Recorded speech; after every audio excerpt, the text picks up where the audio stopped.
Hello friends, welcome back. In this quick review, as you know, we post these here on 369 forecast, and when these levels are posted, it is good to know how to use these.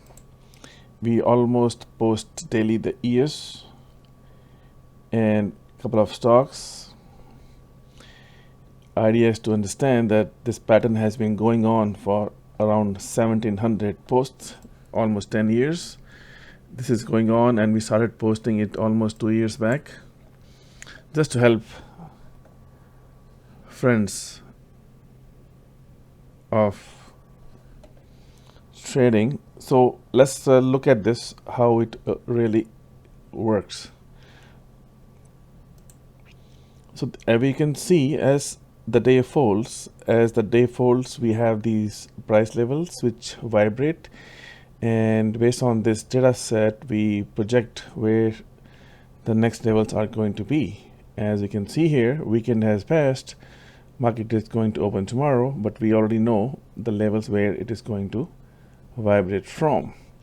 The first intention is to looking at your indicators you may have, that if it stays above this, you want to just go long, and if it breaks below this, you want to go short and stay there, and it is going to rotate. So you have to trade the pullbacks or buy the dips.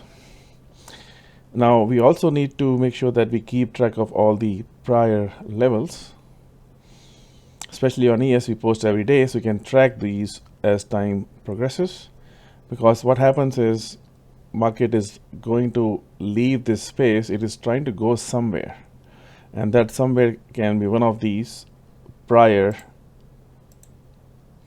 centers of interest. And we also have a discussion board on YouTube which talks about the frequencies, how market rotates through various frequency phenomena. And for that, we have to go back 4 months in time and look at the maximum stretch it has done between these two blue lines, and the top three, we keep it. And this is just going to give us a rough idea where market is going to reach at. I just took a random sample for greater swings. All right, and then we put it on the top as well. You can see we are offsetting is this phenomena from a given blue and blue values, and you can see market is rotating across the board. So that is how these levels have to be traded. So let's pick up ES also.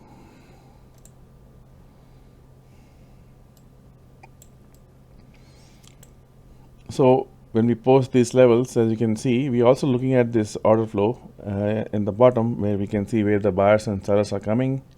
And if you see order flow is twisted in a specific direction,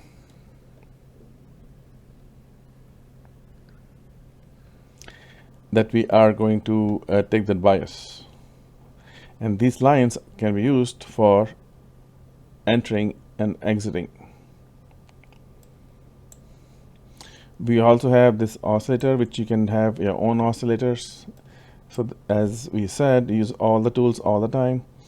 And if you are in this location, for example, and you have an oscillator which is telling us that, hey, it's an overbought, it is in overbought oversold condition, there's no reason for us not to take and consume that information for our advantage. When we are in this day and we see where market might be going, when we are in this area of going high above or low below, as we show in the diagrams, we can use again the oscillator help, and it is showing that, hey, it might be pulling the market down.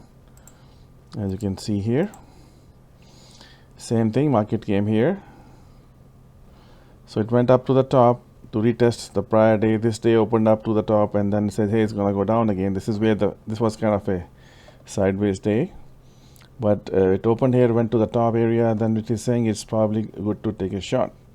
Now these levels are there. You can also bias yourself to be a shorting as trader at this moment in time. So once you have these conditions met, and we also talk about these green levels are critical, and this happens, you have to find a way to stop it and then get 1 to 3, 1 to 5 risk and reward.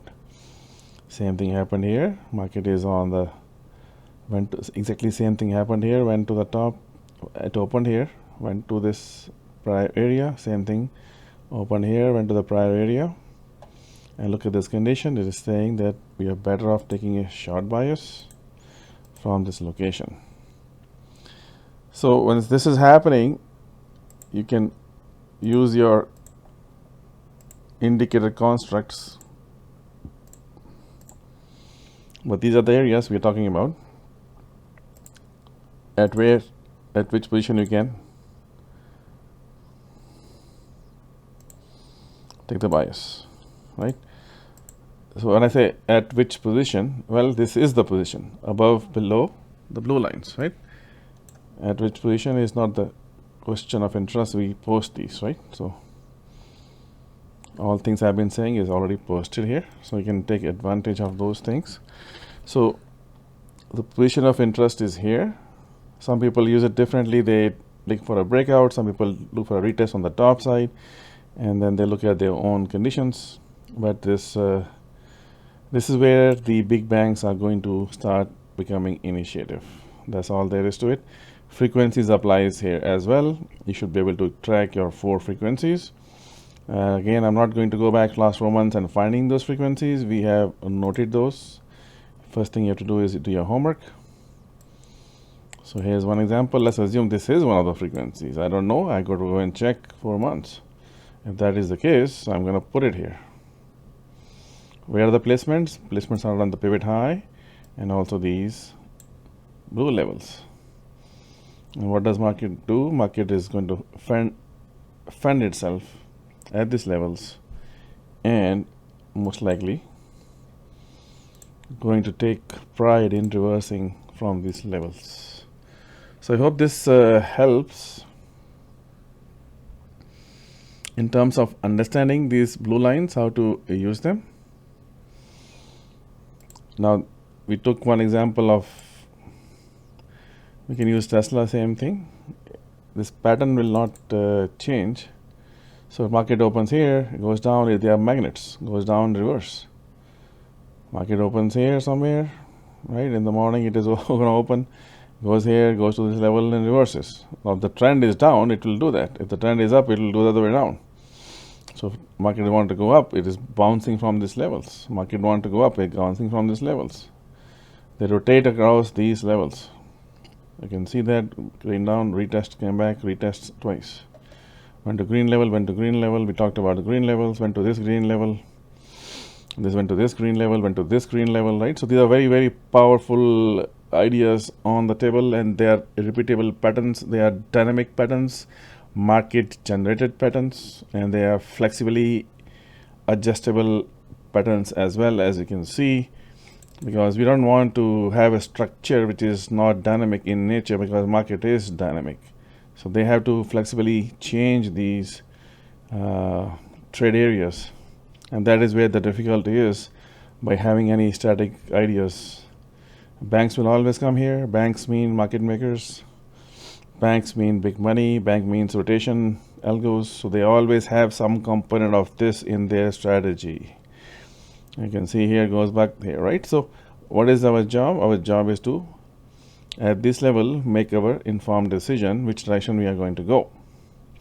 And for that, use your tools you have in your disposal. I just want to show you. So when I plot it in a squeezed fashion, it may not show you correctly, in the sense that to see the power it holds. If I show you like plot like this, right, I'm giving you this information. If you're the first time viewer of this information, just realize this is not something we just create. It is dynamically done all the way. It can go on for years and years non-stop. It's going on for almost 14 years now, 12 to 14 years. So this was one of the first models we invented, and this is how it goes. And yeah, that is how to use it.